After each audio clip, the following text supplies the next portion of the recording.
We're going to move right into our community of practice updates. We'll see how many we can get in before the break. And the spirit of these meetings, collaboration, working together, finding ways, not just within our SNOMED community to, address attacking the challenge of interoperability. We're very pleased today to start our lineup with a guest invited speaker. And we have Christian Hay visiting us here today and his group from ISO TC 215. And they'll be joining, pursuing their own meetings, but then also with a joint session as well. And Christian's going to tell you more about that. So please welcome Christian.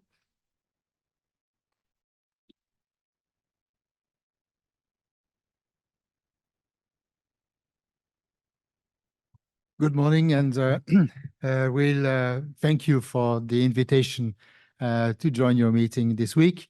It's a great honor for us at ISO TC 215 Working Group 6 to be here in London. I suppose everybody knows ISO, but probably nobody knows ISO at the end. ISO is a rather old standardization development organization. It has been founded right after World War II. And had the headquarters in Geneva, and is managing something like 350 different technical committees. So when you are using your plug for UK, you should use the plug for Europe or for Switzerland or Italy, which demonstrates the strength of the standardization in the plug domain. If you look at the shoes dimensions, it's the same. We have different measurements for shoes. Don't ask me why. It's because mostly the standards are volunteer. So some succeed and some fail. Success is certainly the size of the paper A4 rather than the American letter size. Okay. So I'm in this space, and TC 215 is dedicated to medical informatics. And we have a working group 6 there, working with pharmaceuticals and medicine business. Our core business actually is around IDMP, and IDMP stands for Identification of Medicinal Products. When I was elected, I'm a lawyer. I have no clue about medication, science, nothing like that. I needed to have something simple to explain what we are doing. And we created the so-called wedding cake, which you have in front of you, where you find the 5 standards, international standards, which are foundational for identification of medicinal product. On the top of them, you recognize the substance, the dose form, the unit of measurement. And when you combine all that, you may have a virtual product, which is a pharmaceutical product in our language. And when it comes on the ground in the countries, you have a medicinal product, which is an actual medicinal product in another language as ours. So this is the space where we are evolving. The primary purpose of IDMP was to address regulatory affair processes. To start with, certainly the registration of a medicinal product to get a marketing authorization. But in the background, the main aspect was to improve the processes for adverse events detection and communication afterwards. Understanding what is a medicinal products around the globe is not trivial. We have different brand names, different manufacturers of the same product at the end of the day, different dosages, different what you want. It's rather complicated. So the need for IDMP came out of that. So now we have developed and published already 12 years ago the way to computerize medicinal product information. And that is supporting this domain of the regulatory affair. But when we started to work on this, I was witnessing a battle in our group as a newcomer. It was the regulator against the clinician. The regulator, we have needs, we want the needs solved. And the clinician said, we don't want to work only for regulatory affair, we want also to address clinical needs. And the agreement came that indeed we are going to leverage this product, say, IDMP in the clinical space, and you see on the right side of the wedding cake a few domains of that. That was not sufficient, because we also discovered that there is more power in this way to computerize medicinal product information. It is in a transversal manner for the immunization. We discovered a couple of things during the pandemic, but that was already on the roadmap for us. We have also supply chain falsification and this type of things, which have been developed over time. I have only 10 minutes to convince you about what we are doing, so it's a hard job. So that's the reason why I have less text and more picture. This is the supply chain, but you don't know exactly what is this supply chain except for the medicinal product. But is it the product physically or the information? It's a bit the combination of that. You have on the right, top right, the sum of the main identifier in the IDMP space. Some of these acronyms certainly are horrible for you. And lower on the right, you have a couple of processes. This is an interactive document. You can, I suppose you will receive all this presentation. If you press on the gray button there, you should access to this on the web. And then you can play with the acronyms and the processes. So about the acronyms. First, you have the PHP ID on the right top. So that's the virtual product. You know, that is the glue between the medicinal product in the UK, in Japan, and where you want else. When you would press there, you see where this plays a role, and it is playing a strong role, of course, in the regulatory affair business. We are now moving to a use of this in the prescription space, in cross-border activities, etc. So because it's still the glue, you know, between all these medicinal products. And on the fourth level of this list of acronyms, you have the GTIN, the Global Trade Item Number of GS1. I work for GS1. I should have said it. Conflict of interest. So this is the way you can recognize a medicinal product package on the marketplace and manage the stock and verify the prescription is appropriate to what you have in the hand, etc. Documents. And that was an interesting case, by the way, for the immunization, where you may remember that some of the mRNA vaccine were delivered in a kind of a pizza box, and you could have immunized a whole village. And you don't know what you have used exactly because that was not possible to scan it. Some people thought it is too cumbersome to print a barcode on these vials, which I think is a horrible mistake. So it is, we can marry, you know, the physical world and the information world, which is helpful also, not only in the clinical space, but in other activities. Below, you have a couple of functions. I'm not going to detail that because I have only 3 minutes left. But you will discover that, I mean, from the submission, but I like adverse events, recall, and this type of things. When you put your mouse on this button, so you should see the arrows popping up. It's not perfect. It has been done 3 or 4 years ago, this graphic, but I like it because it gives some ideas on what we can expect from this IDMP and the identifiers. All right, that's a bit more busy. You know, the standard development organizations have worked over the years in isolation, honestly. And SNOMED before Hitsto probably was the same. GS1 certainly was the same. You don't know the previous name. It was EAN. You have HL7 doing the same, etc. I mean, all we were in isolation and we were inventing our way to draw the wheel. That said, the movement to collaboration has started, I would say, 1 decade ago, or perhaps a little bit more. And we had a very interesting time with the joint initiative, whilst Mr. Sweet was the chairman. and later my boss from that time was the chairwoman of it.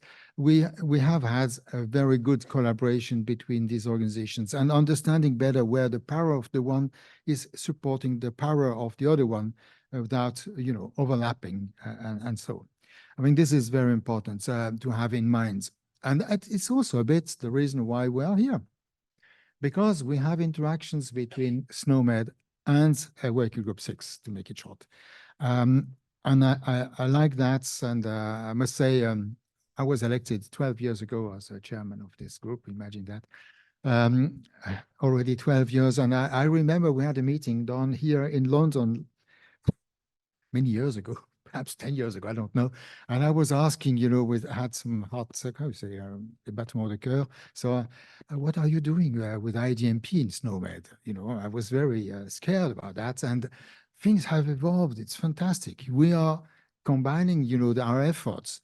We don't want to revolution the space on the left or on the right. We want to have linkage between these things because it's stronger for the end goal, which is the patient safety. Now, before closing, before closing, we are experiencing at Working Group 6 a generation change. You see, I'm just a newcomer. I will turn 70 this year, and I'm going certainly to go to retirement at some point. But I'm not the youngest, not the oldest in my group. Like in other places, we need to have a renewal of the experts and welcome and educate and pass the knowledge to the new ones. So we are in this process. Probably SNOMED has a similar situation on some domains, and it's a good opportunity also whilst we are here, because if you come and visit us for one of the topics, you have received a copy of our agenda.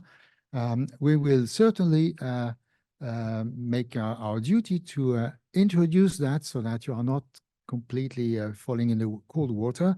And that will be also part of our education exercise.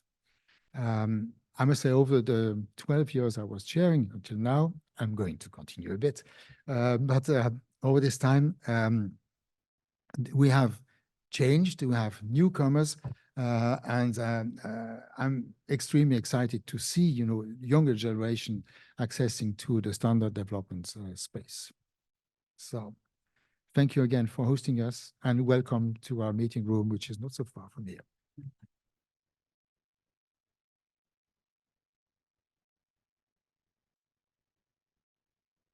Thank you so much, Christian. You know what? You fit right in with our community because the fear of the clock is real.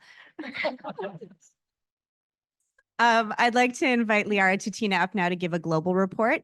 And while Liara is coming up to the podium, oh, she's right here. While she's coming up to the podium, I will say, use this as a primer for questions and updates you want to drill down further on over the course of the next couple of days, okay? Over to you, Liara. Thank you. I'll give you a very brief snapshot of what's happening around the world, because it would take them more than 10 minutes, but I will be fast. So European Union and Europe, not to mention how Britain fits into it, is very, very busy at the moment with regards to standards. So Ian Green has been involved heavily with putting SNOMED out there. So we have activity going on with the EU Master Value Catalogue, where SNOMED could be potentially used in quite expansive ways, and more to be said in future once the activity is progressed. We also have been actively representing organization in different forums, in Vitalis 2024, as well as the HIMSS Europe that recently happened. We also have involvement directly with Italy and their work on the cancer synaptic reporting project, and work will be continued. We'll report back more on how that progresses. When we move further down to our Middle East and Africa region, we also have attended Arab Health, and there's a lot of work going on there. We're in the process of negotiations and final phase. Nick Egerhos is dealing with Qatar, so more to follow. And we also are working with Nigeria on using the model for allowing hospital use there. Looking at Americas. So there's work going on in the US at the moment, and the US National Committee on Vital Health Statistics is doing review. We have provided input to that, and the outcome will be published at some point in the future. We also are working with the Ministry of Health of Colombia and discussing the membership prospects, and so Susie will be able to update us on that in near future. With regards to representation of organization, HIMSS in North America is by far one of the largest conferences in this area, and we have had a good representation there. We also are working with Brazil. It's an exciting area. Hopefully IPS progresses the work there and we can move to the next phase perhaps. And not to mention also the US core date for interoperability draft has been finished, and Susie provided input on that. So we'll see how that progresses. On Asia and Pacific side, we have interesting development in Brunei, who is currently looking at the national rollout of e-health system, and they're looking at integrating SNOMED CT in that. So we're in discussions with Ministry on Health on how we can support them on that. We also had representation at the annual Australian e-health research centre colloquium, where we had a good sort of debate and discussions, whereas Kate in the room, where CSIRO is doing a lot of work incorporating SNOMED, and also there's fire activity happening. So Australia is doing a lot when it comes to interoperability. We also had a presentation to the Ministry of Health at the Philippines Digital Health Workshop, as well as other stakeholders there. And to leapfrog to the next point, Philippines is looking at becoming a member this year, so we're hopeful that it will eventuate soon. So there's a lot of sort of thinking going on in that area, and not to downplay, but time is ticking. But there's also work going on with our partners in China about expanding adoption of SNOMED CT through providing education. And that's the first step in many countries, is to educate first and then adopt. I think with that, I will close it. Next person. Okay. Thanks, Liara. We're going to fit in the product and services update before we go to our refreshment break. But as Liara mentioned, so Liara is Asia and Pacific, Ian Green is UK and Europe, Nick Egerhaus is Middle East and Africa, and Susie Roy is America. So follow up with them with any questions you have on that. Good morning, everybody. Yes, working. So I've been told not to rush the clock. So sit down, get comfortable. Got a story to tell. Great to see everybody, as always. Welcome to London. I've been speaking to quite a few people over the breaks yesterday and today, and it's very clear that 2024 is pretty busy for everybody sitting here in the room. And so it's interesting from the products and services point of view. We kind of think of ourselves as the factory floor, getting the product out the door, using different things to do that, covering content and tech. So a little bit of an update about what we've been doing. We've got a number of things we're working on throughout this year, really, and it covers both content and tech. And it's all about how do we provide the things we need in the product, the technology to support the product getting out the door, making sure it's high quality, making sure it's reliable, regular, all these types of things. So the first thing we always tackle with is the continual challenge we have with capacity to do all the requests we get from all our members. When I started, 11 years ago now, we basically had 23 countries, and maybe 7 or 8 would give us requests. Now we have touching 50 countries now, pretty much. And we have a lot more requests coming in, but the size of the door hasn't changed. So we've got a queue of things coming up, and we're doing what we can to improve that. And some of the ways we tackle that will be more collaborative authoring. We've done this with the cancer synoptic reporting work that's been very successful. We're working with teams from countries to get them trained up to use the tooling, so we can do that as well in the drugs area. So there's a load of areas to see how we can grow this. We did this with nutrition, working with the Nutrition Care Pathway Group. I'll just get it wrong, but I think that's it. But that's been very successful as well. So we're working with all these external groups to start working alongside the international team. The other exciting thing that we started talking about at the beginning of this 5-year strategy was the community content area. And doing this kind of extension marketplace, let's call it that, has allowed us to do things that we couldn't do before because we were restricted by either the international or the countries. So we're now being able to work very closely with our friends at Regentry to get the LOINC ontology, to have LOINC represented in the SNOMED form. Something that's going to be very useful, I think, across the world. Definitely very popular. A lot of people sending me emails saying, when can I get it? And I said, just hang on, it's coming. And Peter will talk a bit more about that this morning.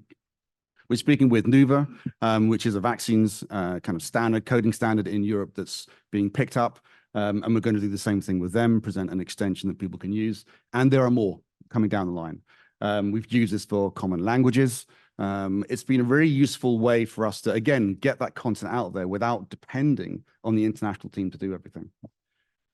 Another fun topic, one of my favorite topics, annotations into the product.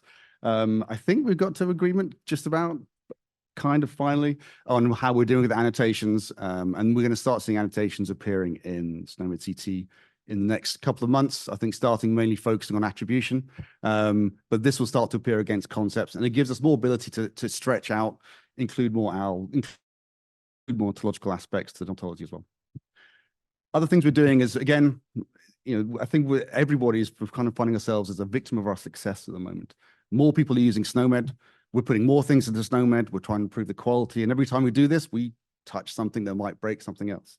And so one of the things we do with our international authoring team and with those members who are on the managed service is produce reports to allow them to say, I'm working in this area. How does this impact the extensions?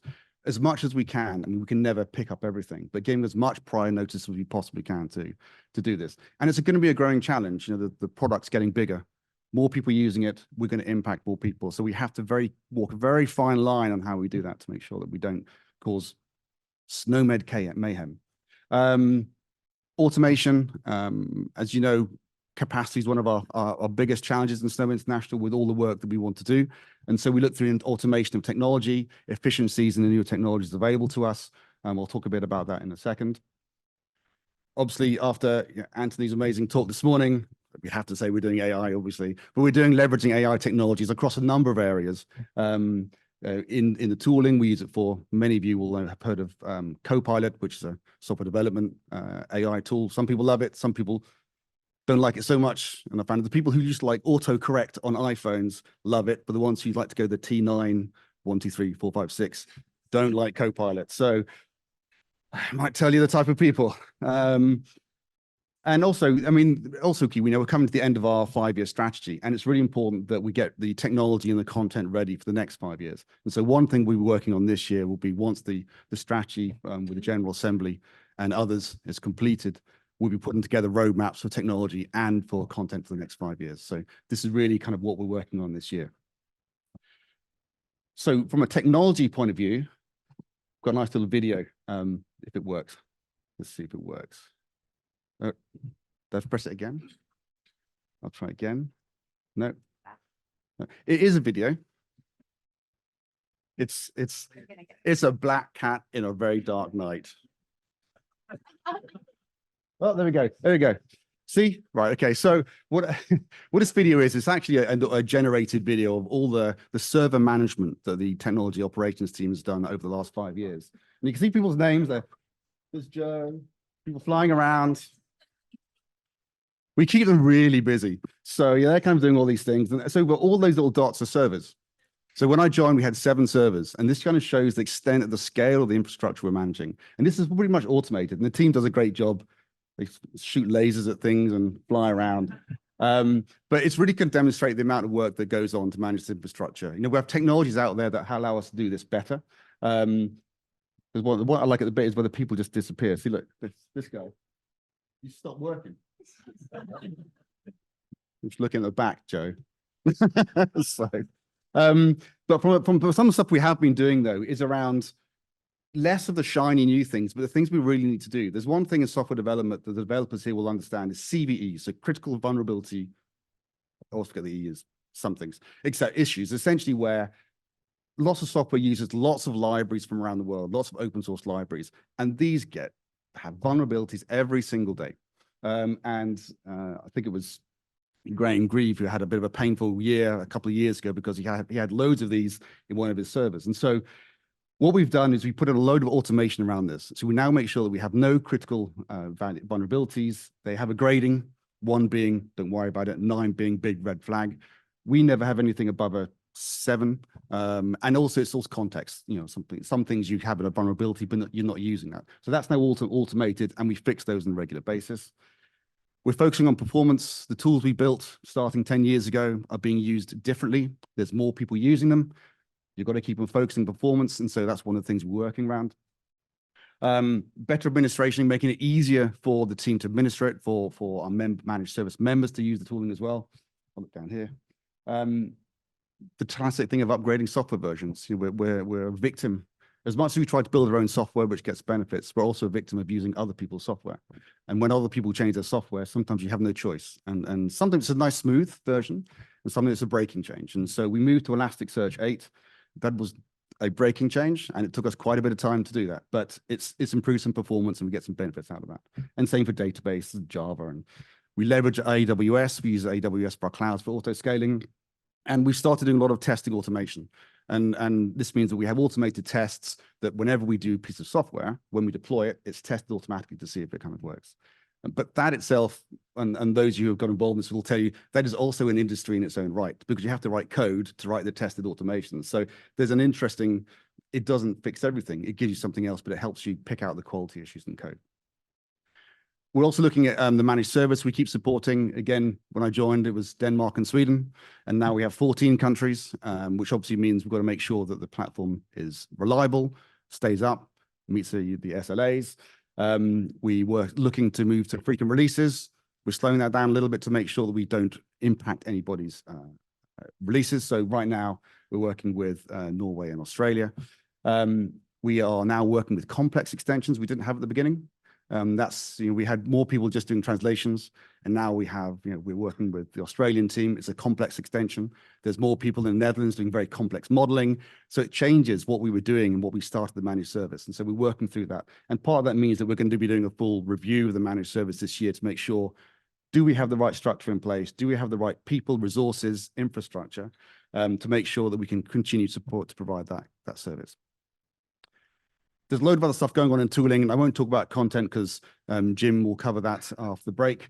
I always have to say, though, you know, I'm up here talking and Jim here is talking, but there's 27 people in products and services in content and tech who are doing the real work. Some of them, most of them are here, so do, you know, shake them and say hello to them. But they really do all the work, apart from the guy who walked off the end, which might be Terrence, I don't know. But so the next thing I want to talk about was the Entity Linking Challenge. I'd like to say congratulations to the winner for this SNOMED CT Entity Linking Challenge. And then it's got some, I don't know if it's going to be, anyway, some strange language. So yes, this is an AI image that I generated to say congratulations. Just a little bit, but it's, yeah, again, it's still amazing what we can do. Although I did like the audience, it's very male dominated. And this guy, it's just kind of, SNOMED. So yeah, we finished this completed in March, and we announced the winners. Most of you would have seen the press release last week. It was much more successful than we expected it to be. I'm gonna jump there, so that one. Just to give a summary, we got a lot of findings out of this, and a lot of this will be published over the next month or so, so it'll be very interesting reads. There are a couple of things that's worth pointing out that we did find, and this is the obvious one, and it was, you know, linking back to what Anthony was saying, and where we sit as SNOMED International and many of you is we have very lack of good data. There's no data for us to use, not really, not what we can get hold of because of privacy, because of patient, you know, digital security and so on. So that's one of our challenges. And so this is why we worked with the Mimic 4 data set, which comes out of MIT at PhysioNet. It's from the Beth Israel Hospital in Massachusetts. And it's generally an ITU set of notes.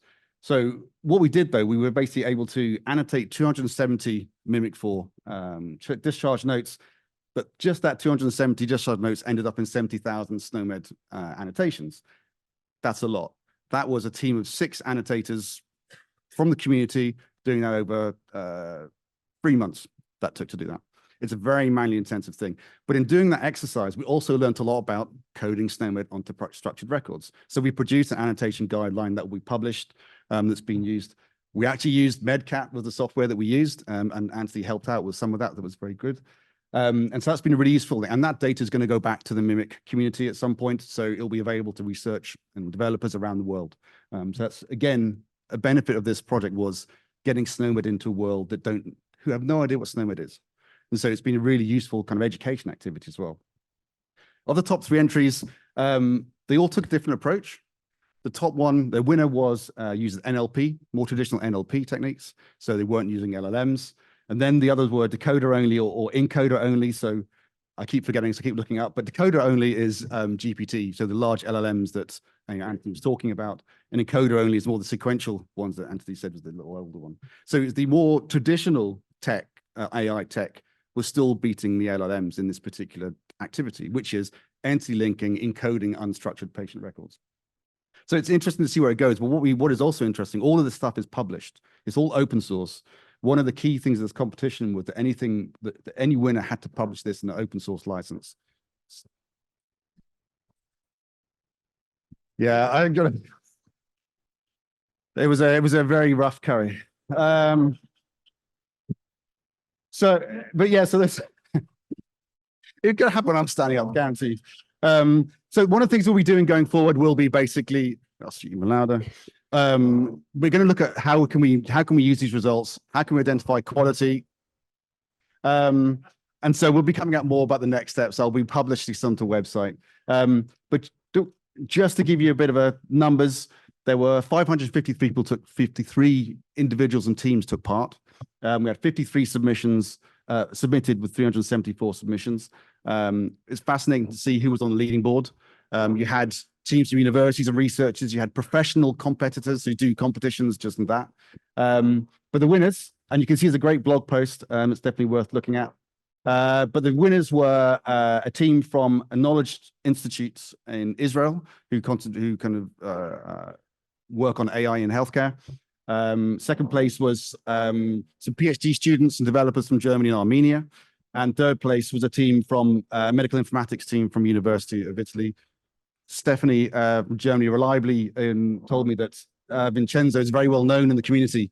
I don't know these people, but apparently he's very well known. He's been working with WHO and HUFIC. And so it's really interesting that the people we got involved in this, again, it's opening up another community that we didn't have kind of working with this stuff before. So it's been a great success. It's been 2 years of working to get to this point. So I'd like to thank everybody who was involved in getting us here and for the General Assembly and Management Board for approving us to do it.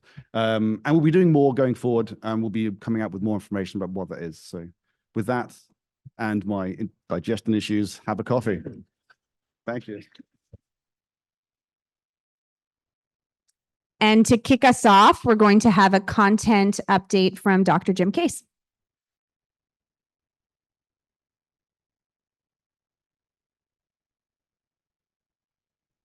Good morning, everybody. We still got a few people streaming in.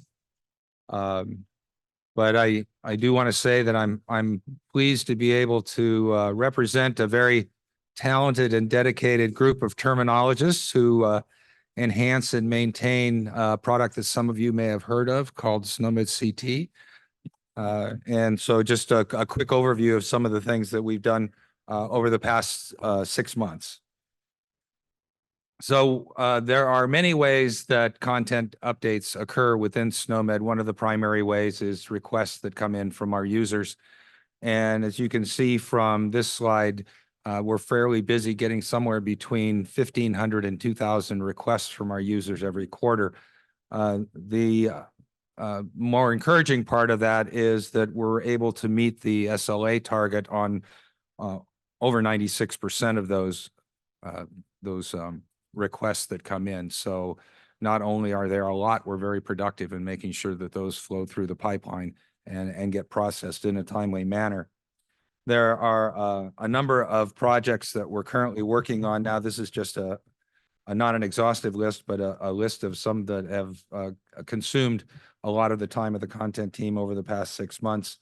The drug content analysis project is one that we're working with our members on to try and identify drug content that is available in extensions that is of international use, and those are then curated by the drug content analysis project participants and then promoted to the international release for general availability. The microorganism project is another one that works in the same way. Microorganisms that have accumulated within different extensions are are collated together and reviewed by members from multiple countries to agree on what content needs to be promoted to the international release. Then that's submitted for us to review and authenticate against our sources of truth. The ongoing anatomy project is one that is very crucial to us, since anatomy guides a lot of the modeling that we do in the content area. And so improvements in this area and alignment with our sources of truth in that area is very important. We've been working on the cardiovascular nerve system enhancements. A number of organ systems have already been preliminarily completed. They're very complex when you get into some of the things like branching nerves and blood vessels, and trying to come up with ways to organize that content in a way that it doesn't end up as was noted by Alan Rector a few years ago with the foot in the pelvis. And so that's a very important project for us. The Orphanet project, again, is one that's ongoing, a very close relationship with INSERM in making sure that the rare diseases that are included within that standard are also represented in SNOMED. We do have agreements with MEDRA, ongoing MAP and agreement there. The International League Against Epilepsy is a collaborative project that we have to update the epilepsy and seizure content that we have in SNOMED with the recently released new classification of epilepsy and seizure diseases. And that's a very, very productive ongoing project that we have. A relatively new project is a review of all of our neoplasias within the morphology hierarchy. We've done neuroendocrine tumors and one other area that I can't recall off the top of my head right now, but we're going through section by section on different types of tumors and updating that and bring it into alignment with the more recent releases of the Blue Book. And then obviously we have a number of ref sets that we maintain as well. With regards to mapping activities, the ICD-10 map, we've added over 1,600 concepts to that map over the last 6 months. With regards to ICD-0, right now we're in maintenance mode on that. We know that ICD-0 3.2 is out. There are some systemic problems with that terminology, and so we have decided at this point not to create an ICD-0 3.2 map. We'll wait for the ICD-4 terminology to come out, and then we'll recommence our mapping to that once that's released. The ICD-11 map is an internal map that we're creating to test some of our automated processes in terms of the ability to map SNOMED to ICD-11 terminology, taking into account some of the new technologies that have come out with the ICD-11 MMS, where a lot of the content that is created using the MMS is done by post-coordination. And so we're having to create post-coordinated content within SNOMED to address some of the things that we need to represent those SNOMED concepts as ICD-11 concepts. And most of you have heard about the quality initiative that we started back in 2018. This is an ongoing project. It is one that is variably resourced because we get to work on it after almost everything else is done. So while we would like to have this project move forward apace, there are more urgent things that need to be done. But this is a project where we're trying to achieve structural consistency within the terminology. And as the terminology grows, there's an effort to update different areas within the terminology to make sure that it's all represented consistently according to template models that we have. You can see that there are a number of concepts within the terminology that are out of scope, and the reason for that is that there's no model associated with them. And so because of that, there's no modeling inconsistency because we haven't got anything to make consistent. But those that are in scope, we manage the completion of the project based on what we call adherence to templates. So we use templating a lot to represent the consistent modeling in different areas within the hierarchy. We can see just from this that we've got over 46% of the eligible terms now conform to a template. That's a conservative estimate because what we had agreed is that we wouldn't create a template for subhierarchies or domains within the terminology that had less than 50 concepts that related to a pattern. And there are quite a few of those small subhierarchies within the terminology. And so while they have all gone through a review, or a lot of them have gone through a review, they don't conform to a template because we haven't created one for them. So again, the 46% is probably on the low end of what we've completed in terms of the quality initiative. A number of areas that we're working on now, what we had heard from our members a couple of years ago is there was an increased importance in achieving consistency within the procedure hierarchy. You can see from the different areas that we've worked on over the past 6 months that almost all of these are related to procedures. And we'll continue to focus on that area with forays back into clinical findings as time allows. Some of the modeling changes that we've done in procedures, we've looked at a complete revamping of some of the modeling. There was a significant amount of inconsistency in the modeling of some of these larger hierarchies, and we've gone through and created a consistent pattern, again, using templates. We're revamping areas in radiographic images, destruction using electrical energy. Those would include electrocoagulation, diathermy, areas such as that. We've redone prosthetic arthroplasty of joint insertion procedures and exterioration. With that, we've improved the hierarchical subsumption of a lot of these terms by applying both a consistent pattern for the FSN so that we know what we need to model in terms of getting rid of implied meaning within the FSNs themselves and making the meaning as explicit as possible within the FSNs, and then modeling according to that explicit terminology. We've also done some remodeling in the area of fetal, neonatal, and perinatal disorders. One of the things that we did about a year ago was add new period of life values that allow us to distinguish very specifically different periods of life, both in gestation of the mother and gestation of the infant. And it allows us to make a much more clear distinction between the terms that were fairly ambiguous within the terminology. The only way you'd know whether it was a fetus or a mother related to it was its position within the hierarchy, as opposed to looking at the terminology itself and making that distinction. So we've tried to be very consistent then, again, in the reterming of some of these codes, as well as the remodeling to take advantage of these new periods of life. We have a couple of bulk inactivations that have been discussed with the member forum and other parts of the community, looking at some of the terminology that has been problematic. One of them that has been extensively discussed is the notion of race and ethnicity. We found that there was no international or universal definition for what each of those means, and the meaning of each term within different jurisdictions could be different depending on the populations that existed within those realms.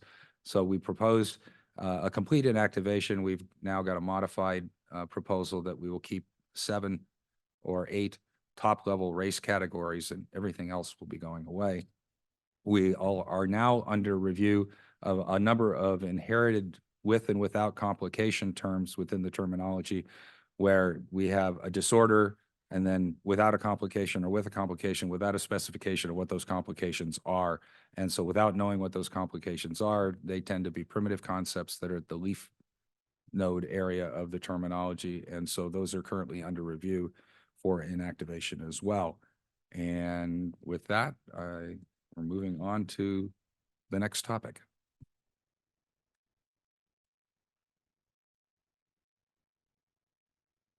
Susie Roy, Jane Miller for a collaborations update. Hello, everyone. Good morning. Susie Roy. And Jane Miller. Morning. And we, along with our fearless leader, Kelly Kuru, yes, we are part of the collaboration team here at SNOMED International. So the collaborations are, as you heard from our esteemed colleague, Christian Hay this morning from TC215, Working Group 6, collaborations are seen as key, not just within our SNOMED CT community, but also beyond with all of our fellow standards development organizations, SDOs, and other partners. And it was deemed important by our General Assembly and our management board back when they created our 2020-2025 strategy, oh so long ago. And essentially, they started to discuss how we could become a terminology integrator. And looking at that, how and where can SNOMED CT terminology align and harmonize with our other fellow SDO code systems, classifications, and other vocabularies? And also, where and how can we start to work with and collaborate and develop those relationships with some other organizations, such as the Joint Initiatives Council and a number of others? And so, again, it's deemed important, and we always take into account when we start to create some of these collaborations, what do our members want? What do our stakeholders need? What are the implementations doing out in the real world? And how is it that they are needing SNOMED CT terminology to, again, align, harmonize, and interact with all these other standards? And so you can see from this graphic right here that our SNOMED CT collaboration portfolio spans many, many different SDOs around the world. And as mentioned in Rory's update and Dr. Case's update, and what you'll see after in our colleague Peter's update, is that our collaborations span across all lines of business. And that's because it's not just that relationship. While it's important that we can continue to work with all these SDOs, but also when we enter into these partnerships, that we're doing something where it strengthens SNOMED CT, whether it's by bringing in new content, it's creating those linkage files and those maps, or we're creating different sorts of reference sets. Those are our SNOMED CT subsets. Or we're creating, again, those linkage tables.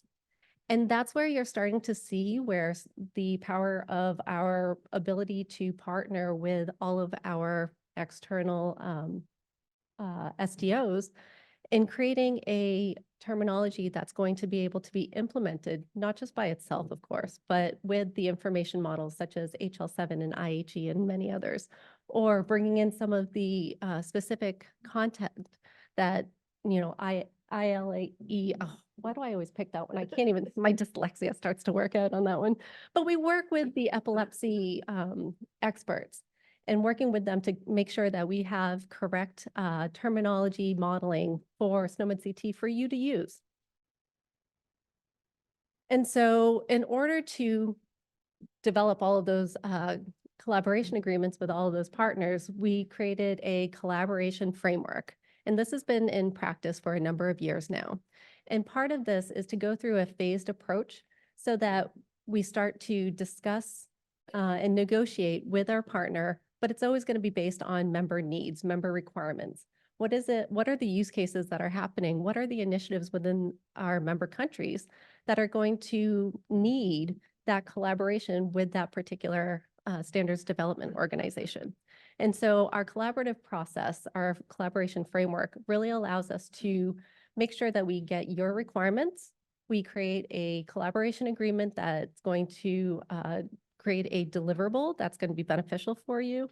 And then, of course, we continue to evaluate it over the years of that particular collaboration agreement so that we can continue to refine it to continue to meet and provide value to all of our members.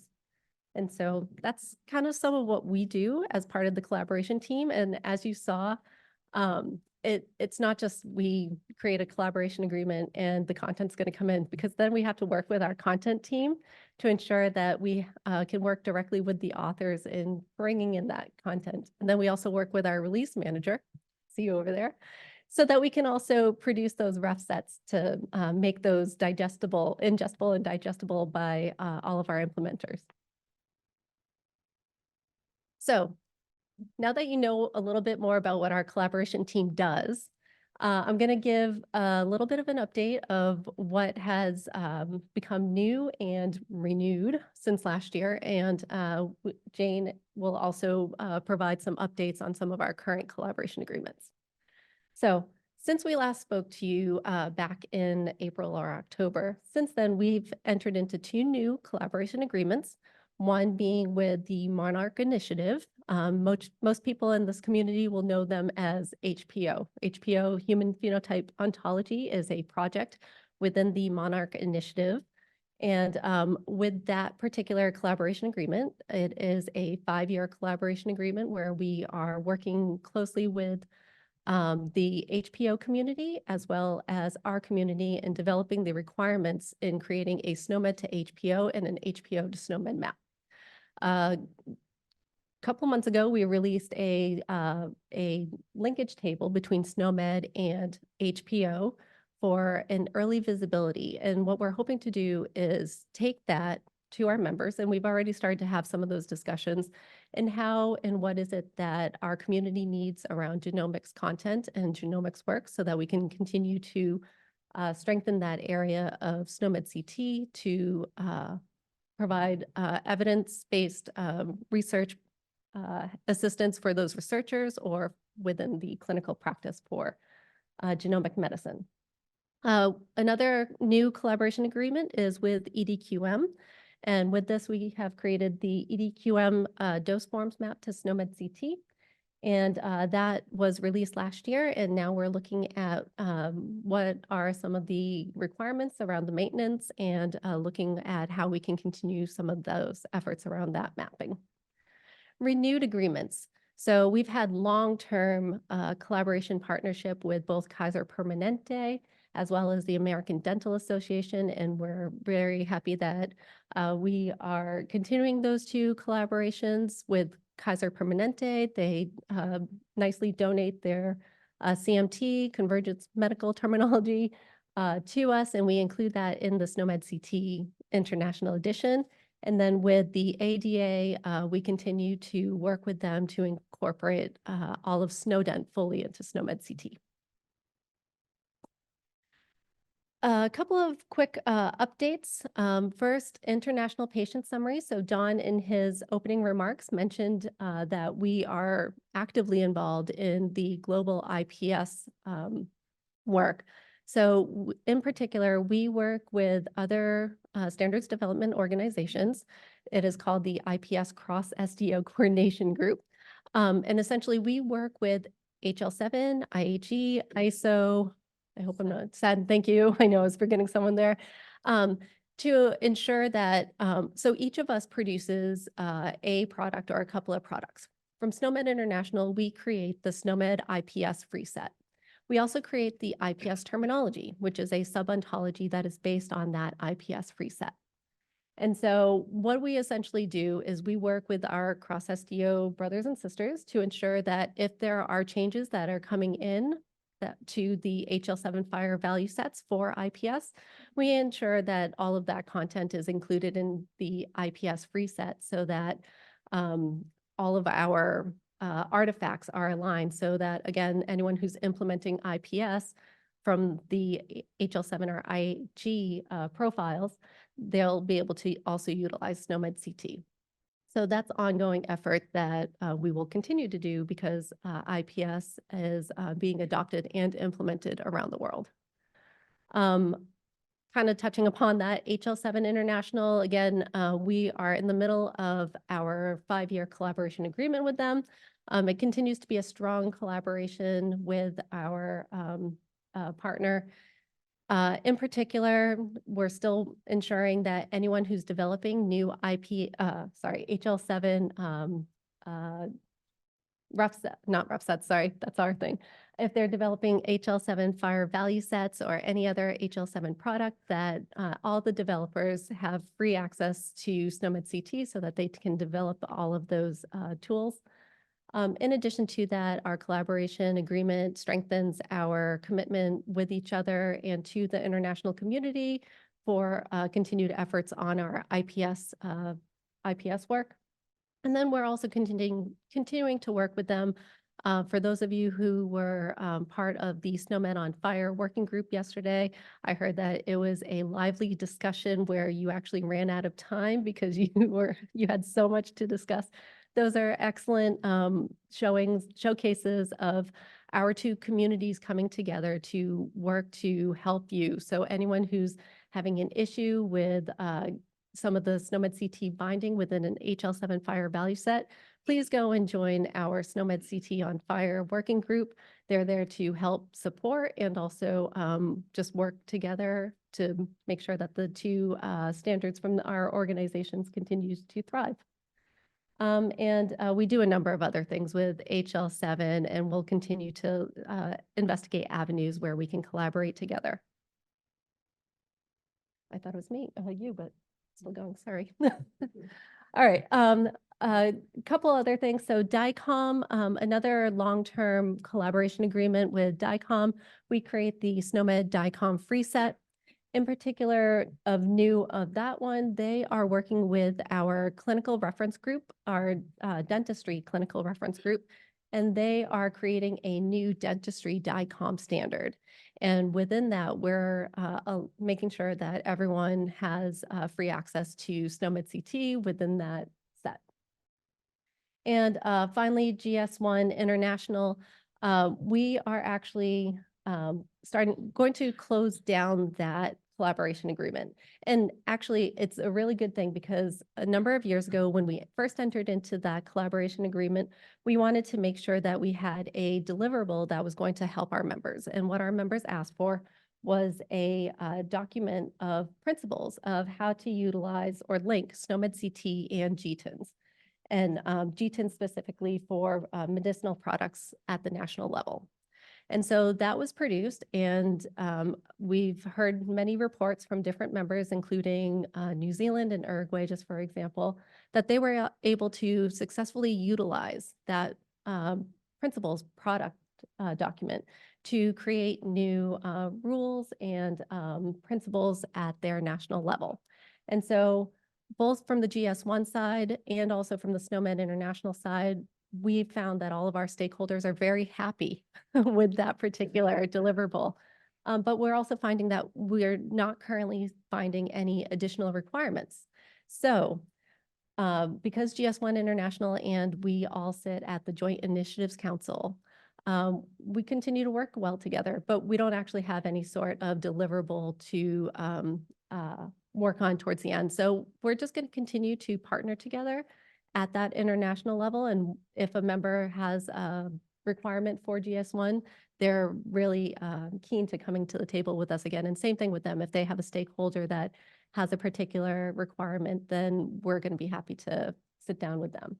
But I think that's. I think what with just what Susie's talked about, it just reinforces what Christian said at the beginning about tying the standards together. And the EDQM work, for example, and the dose forms, that is to enable the link with IDMP and the dose forms in IDMP, because EDQM is the standard that's being adopted for that particular component. So, you know, you're seeing things actually going through here. He talked about GTINs as well. And so there's some messages here. So I mean, Jim's already mentioned Orphanet. We're just finalizing a new agreement with Orphanet.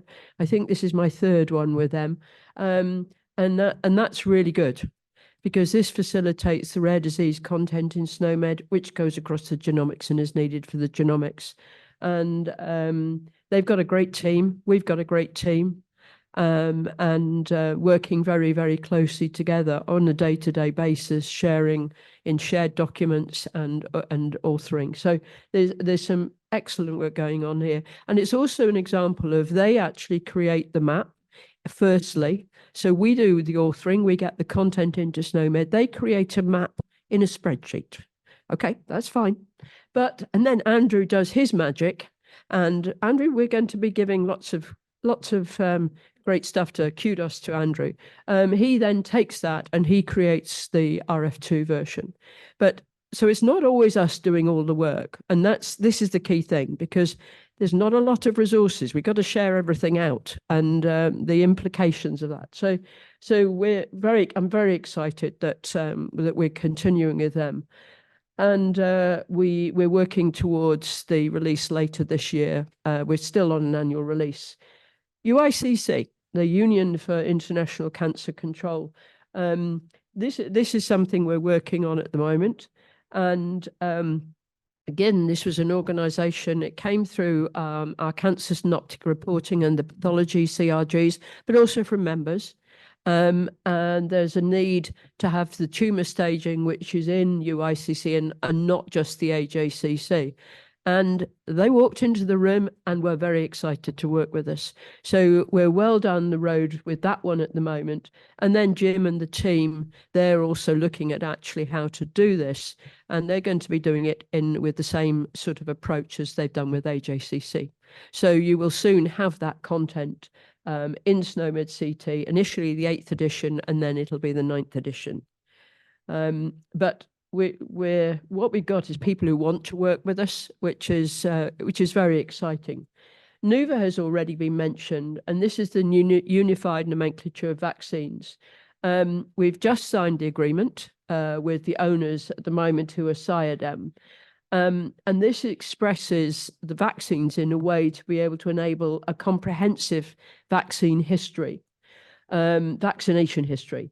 This is going to be added to the community content extension using the SNOMED format. And the NUVA team are going to be doing that with help from Peter. But they're going to be doing that. This ties in to the European vaccination card, which comes in 2026. So there's again, these loops closing. And the one that I'm very, very pleased at is NPU, the nomenclature for properties and units. And that is used in our Scandinavian member countries. And we've been talking to them for a few years.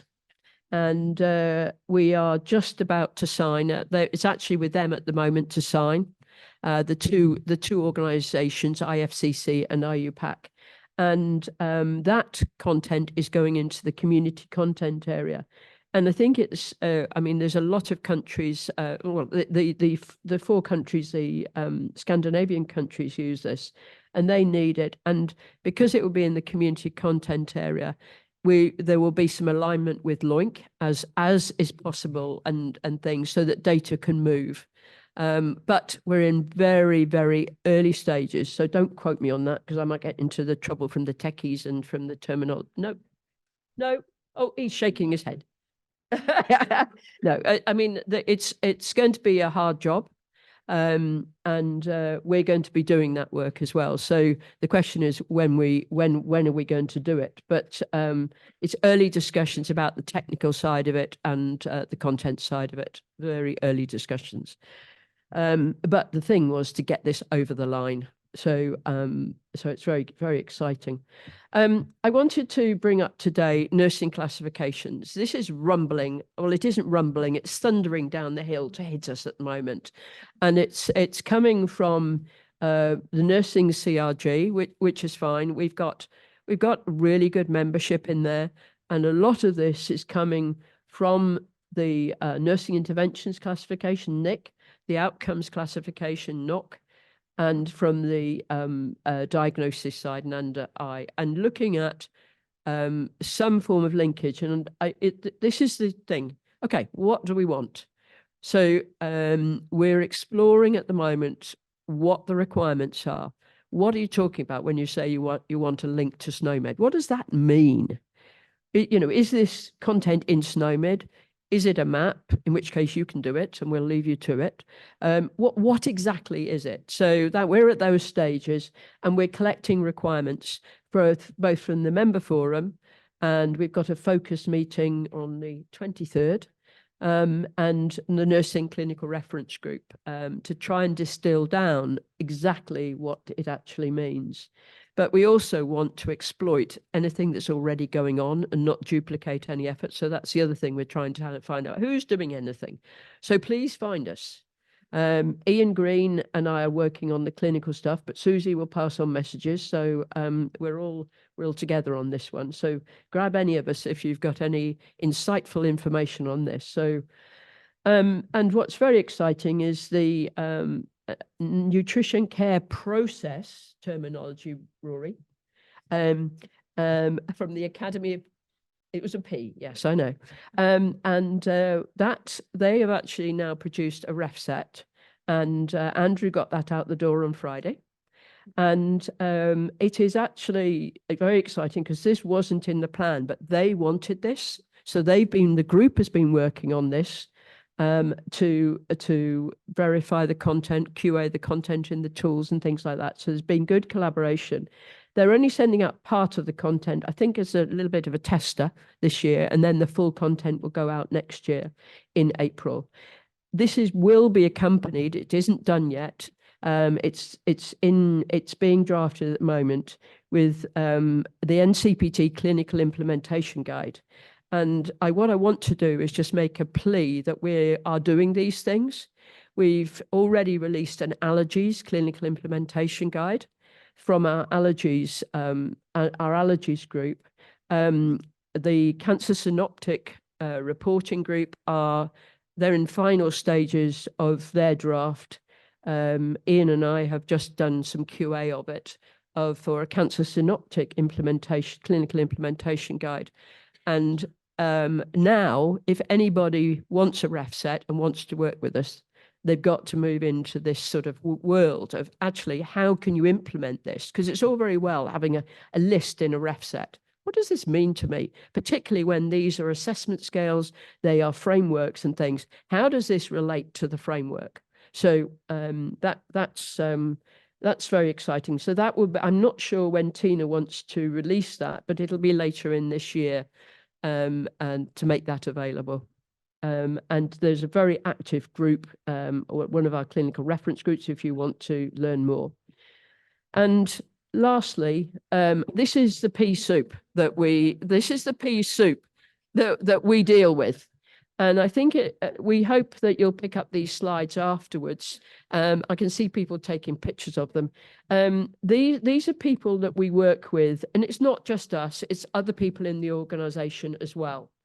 But I think it's a powerful one to actually look at the stretch of SNOMED out into the world and trying to get that collaboration and the use of SNOMED embedded in other things. So, and I think that our new boss is just about to tell me to stop. Yes. Okay. Thank you very much, everybody.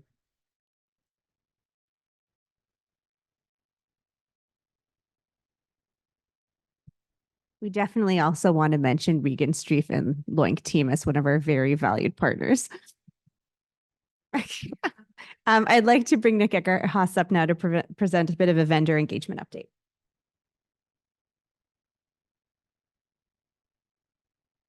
Morning, everyone.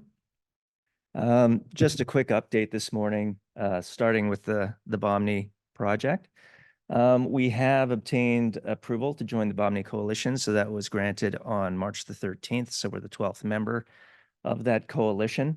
And that kind of gives us some visibility into a couple of things. One is sort of the development roadmap for Bomni, and gives us an opportunity to provide input into that as well, so it's quite valuable.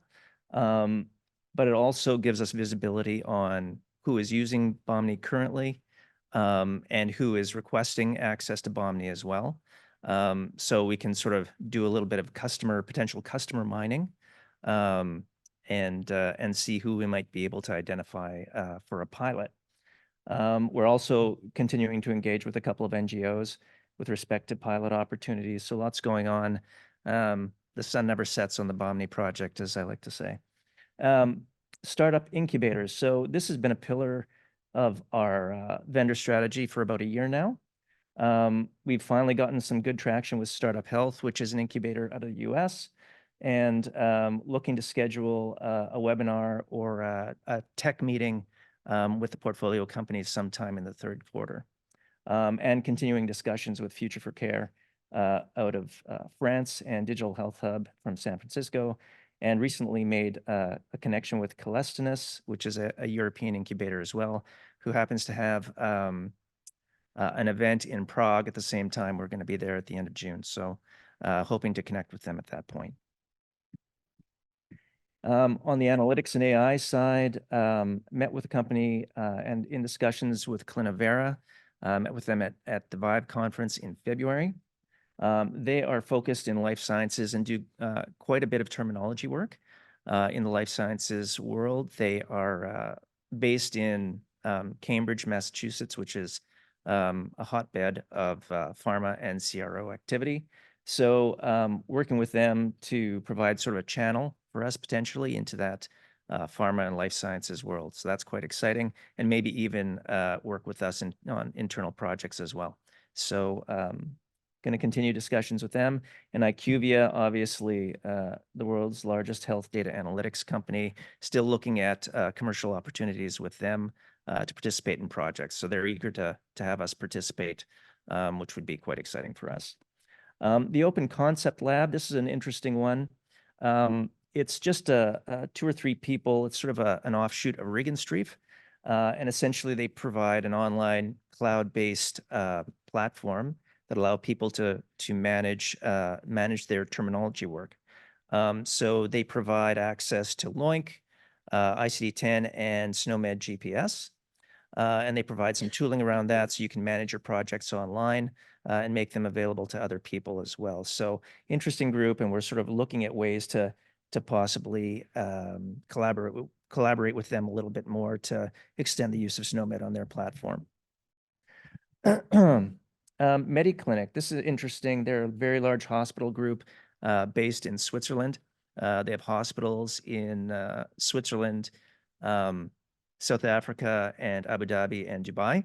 And they're looking to create a unified data model for all of their hospitals with SNOMED at the core. So hoping to participate in that project if that in fact gets approved with MediClinic, and begin to involve the implementation team to assist them on that project, which would be a significant project for us. Global licenses, renewed the Roche global license, which took a lot longer than I thought it might. And currently working with TPP, which is a UK-based EMR vendor in primary care, to provide them with a global license, or at least to encompass a license to encompass countries in Southeast Asia that they're looking to go to. And finally, conferences. The first quarter of the year is always quite busy with conferences. So we were at Arab Health in January, Vive in February, and attended HIMSS in Orlando in March. That's it for me. Thanks.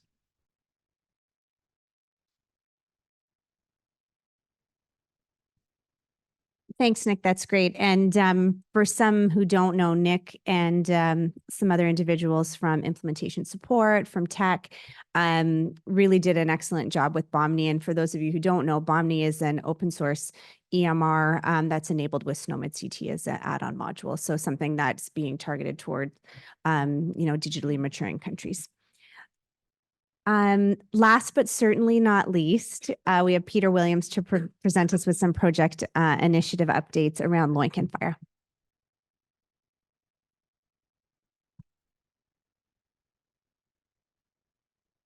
Good morning, my name is Peter Groves-Williams. I'm a technical specialist with SNOMED International, and I've been asked to give a couple of updates about the work we're doing with LOINC and FHIR. So I think the LOINC project, well, we call it the LOINC project. I imagine Regenstrief will call it the SNOMED project, but it's probably the most satisfying piece of work that I've done in the past year. To code a table of rules and then run LOINC content through that and have thousands of SNOMED model LOINC concepts come out the other side is extremely gratifying. And the plan is that that doesn't require manual curation. Our authors will be checking the rules and eyeballing what comes out the other side, but it shouldn't need any manual work on the other side. So we've really kept up the pace on that this year. We meet every week, and Regenstrief join us every other week. And we also had 2 very intensive and productive days in Salt Lake City earlier in March. And we're now moving to talk as much about governance as we are about the model content. So I think that really speaks to the ongoing maturity of the project.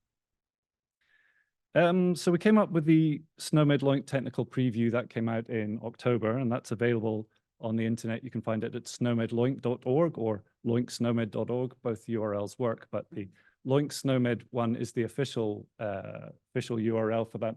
And that really speaks to the fact that this is Regenstrief's product and that SNOMED International is just facilitating the expression of that content in a SNOMED model. So on the back of that, we've received 14 items of feedback, the majority of which came from John Snyder. Thank you very much for your service there, John. So each of those items of feedback now has its own Confluence page, and we have responded or are responding to those. We're now working towards our official 1.0 release, which will be completed by the end of the year. And we've made the decision there to focus on filling out the observable content rather than moving on into any new areas. And we're really focusing on the most used top 20,000 LOINC terms. Our biggest challenge here is maintaining the map between the LOINC parts and the SNOMED attributes. And we really need that to be in place before we can model any content. So we've developed 2 new templates, which allows us to express 7 new properties from LOINC. And between the templates and the new content in LOINC 2.77 and the improvements to the map, we're now picking up 5,000 new LOINC terms. So NUVA is included here, not because it's similar to LOINC, but because we're hoping to repeat the model of how we work with other standards body moving forwards and making their content available in a SNOMED compatible way. So Jane and Susie were talking about the legal agreement that we have in place there. From a technical side, what we've done is taken out the common content pipeline that was developed for LOINC, and we're looking to use that with various products moving forward in NUVA and MPU, as well as others. So that will allow us to take in this content and SNOMEDify it as an extension. Now, NUVA is quite interesting because it's packaged up as an OWL library, so it's one big file, as opposed to SNOMED CT, which is more of a database structure. So the work's been completed there, pulling out those individual parts so they can be examined independently, and I'm going to be working with Dr. Jim Case on applying that to the SNOMED CT concept model.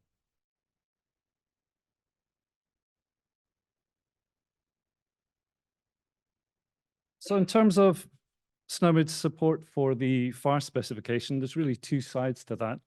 In terms of the FAR API in our server software, and then the SNOMED on FAR working group, which has been on the go now since October 2017. That meeting was set up in Wellington in New Zealand. And we started off with a Tuesday meeting at 2000 hours, which obviously doesn't suit everyone. So at the request of India and the Hong Kong NRCs, we've also added a meeting at 1000 hours UTC every 4th Wednesday.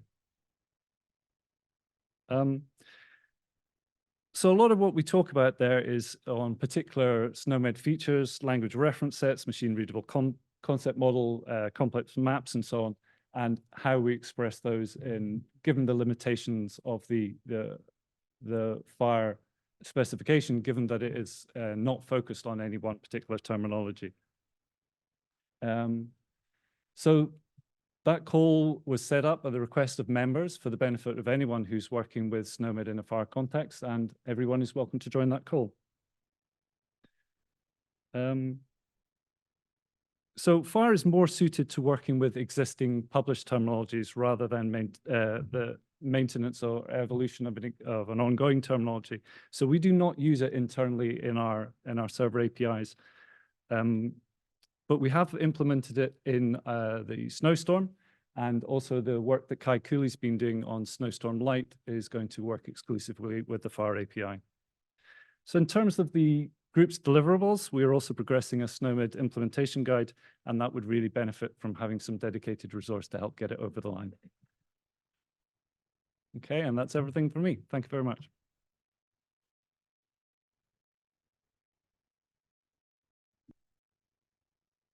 Thank you. So a couple of just closing remarks. Tonight, we will be hosting a welcome reception. It will be in the 1901 ballroom, which is downstairs. It's also consequently where lunch will be served today at 12 o'clock. Lunch today will run from 12 till 1:30. For the remainder of the week, it will return to 12:30 to 1:30. Try and, keep that present of mind for when you want to eat. Also wanted to do a reminder of the call for abstracts for the SNOMED CT Expo in Seoul. This launched and was communicated in February. Abstracts are looking to close April 24th.